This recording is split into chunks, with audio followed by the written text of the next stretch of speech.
ছাত্র জনতার অভ্যুত্থানে শেখ হাসিনার দেশ ত্যাগের 2 মাস পেরিয়েছে। খবর মিলেছে ভারত ত্যাগ করে নতুন কোনো গন্তব্যের পথে শেখ হাসিনা।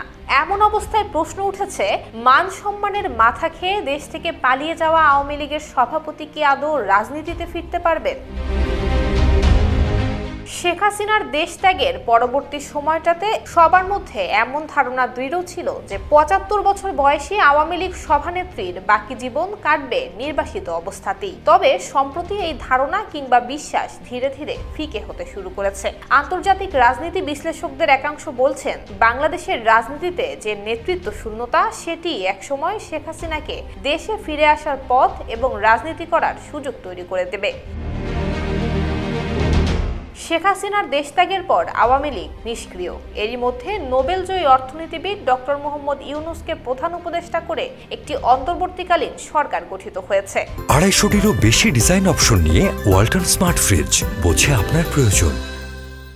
সেই সরকার এবং সরকারের সমর্থকরা শেখ হাসিনাকে দেশে ফিরিয়ে বিচারের মুখোমুখি করতে চাইছেন। তবে ভারতের সঙ্গে আওয়ামী লীগ এবং শেখ হাসিনার ঘনিষ্ঠ সম্পর্ক হওয়ায় তাকে এই মুহূর্তে দেশে ফেরত আনা প্রায় অসম্ভব।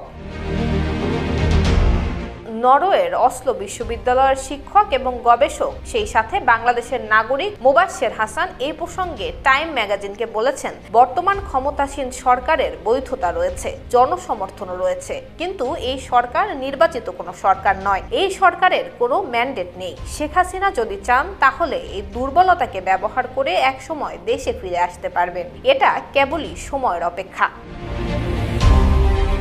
যুক্তরাষ্ট্রের থিঙ্ক ট্যাঙ্ক সংস্থা উইলসন সেন্টারের পরিচালক মাইকেল কুগেলম্যানও এমনটাই মনে করেন। টাইম ম্যাগাজিনকে তিনি বলেছেন, বাংলাদেশ এবং বাংলাদেশের রাজনীতিতে শেখ হাসিনার প্রত্যাবর্তন শুধু সম্ভবই নয়, খুবই সম্ভব। কারণ পরিবারতন্ত্র দক্ষিণ এশিয়ার দেশগুলোর রাজনীতি এবং রাজনৈতিক সংস্কৃতির অবিচ্ছেদ্য অংশ।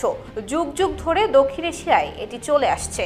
মাত্র একটি বাংলাদেশ এই সংস্কৃতির অবসান ঘটাবে এমনটা প্রত্যাশা করা যায় না। তিনি আরো বলেন, তারপরও হয়তো বাংলাদেশ এবং বাংলাদেশের রাজনীতিতে শেখ হাসিনার প্রত্যাবর্তনের সম্ভাবনা শেষ হয়ে যেত যদি আওয়ামী লীগকে নিষিদ্ধ করা হতো। কিন্তু বাংলাদেশের যে রাজনৈতিক বাস্তবতা, তাতে এটি একেবারেই সম্ভব নয়। আওয়ামী লীগ এখনও বাংলাদেশের বৃহত্তম রাজনৈতিক দল।